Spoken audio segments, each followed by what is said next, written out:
Ya, bismillahirrahmanirrahim. Assalamualaikum warahmatullahi wabarakatuh.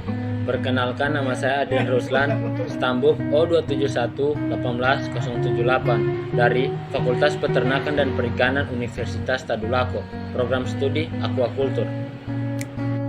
Bioremediasi berasal dari kata bio dan remediasi atau remediate, yang artinya menyelesaikan masalah secara umum.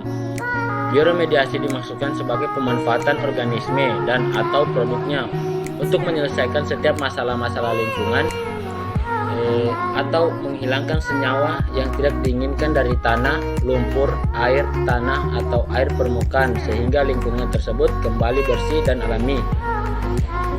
Proses bioremediasi ini dapat dilakukan secara bioaugmentasi, yakni penambahan atau introduksi satu jenis atau lebih mikroorganismenya yang baik alami maupun yang sudah mengalami perbaikan sifat. Bioremediasi adalah proses yang biasanya dilakukan oleh organisme-organisme yang mampu memproduksi enzim-enzim tertentu untuk meremediasi atau mengembalikan lingkungan rusak. Pertumbuhan yang signifikan antara udang yang dipelihara pada tambak atau kolam yang menggunakan bakteri bioremediasi dengan tambak kolam yang tidak baik. Bioremediasi mampu meningkatkan kualitas air dengan mengurangi limbah-limbah tambak dan beberapa bakteri bioremediator yang mampu menekan pertumbuhan bakteri patogen sehingga udang menjadi lebih sehat dan memiliki nafsu makan yang baik untuk pertumbuhan yang lebih baik lagi. Kemudian, tambak atau kolam memproduksi banyak nitrat apabila tidak terdapat bakteri dinitrifikasi. Adanya filter denitrifikasi membantu untuk mengubah nitrat menjadi nitrogen. Proses ini membuat terjadinya wilayah anaerobik di mana bakteri anaerobik dapat tumbuh dan mengonversi nitrat menjadi gas nitrogen. Pertumbuhan teknologi bioremediasi harus dilihat dari berbagai sudut pandang, yaitu ekologi, ekonomi, keamanan, dan efisiensi, serta efektivitas. Pengaplikasian teknologi bioremediasi harus disesuaikan dengan kondisi lingkungan tambak serta mengetahui daya dukung dan daya lenting lingkungan.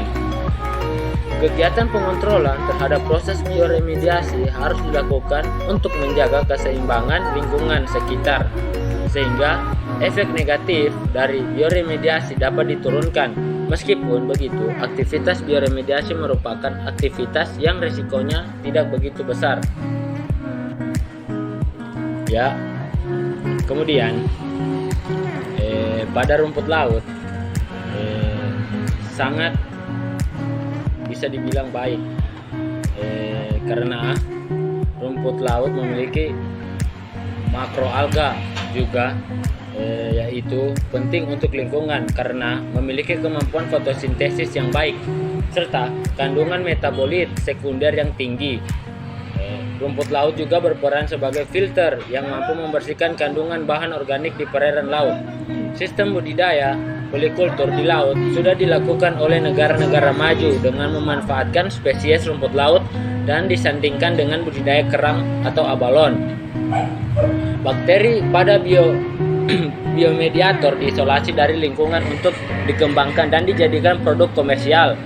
Kebanyakan bakteri merupakan bakteri umum yang ada di alam. Beberapa bakteri yang telah umum digunakan sudah banyak digunakan dengan dapat mengganggu keseimbangan ekologis. Oleh karena itu, pengisolasian dan pengembangan bakteri lokal diperlukan untuk aplikasi bioremediasi terkini. Selain bakteri dan alga, juga digunakan bahan-bahan yang berfungsi sebagai bioremediasi. Sebagai contoh, penggunaan kalsium peroksida atau CO2 pada tambak udang mampu meremediasi sedimen dasar air dengan mendegradasi bahan organik seperti karbon, nitrogen, dan fosfor. Kelompok kerang-kerangan juga dapat digunakan sebagai biofilter di perairan. Contohnya adalah kerang kima dewasa. Dapat digunakan untuk mengontrol bahan-bahan organik terlarut di tambak. Dalam pengaplikasian bioremediasi juga, bakteri dalam usaha budidaya udang dalam tambak adalah dengan penggunaan konsorsia. Konsorsia itu berbagai jenis bakteri yang sudah ditemukan, yaitu bakteri heterotrofik, bakteri nitrifikasi dan denitrifikasi, serta bakteri fotosintetik anosegenik. Bakteri denitrifikasi dan nitrifikasi untuk mengendalikan nitrogen, amoniak, nitrat, dan nitrit yang ada di tambak. Konsorium bakteri dimasukkan dalam tambak dengan waktu 2 minggu pada bibit tebar.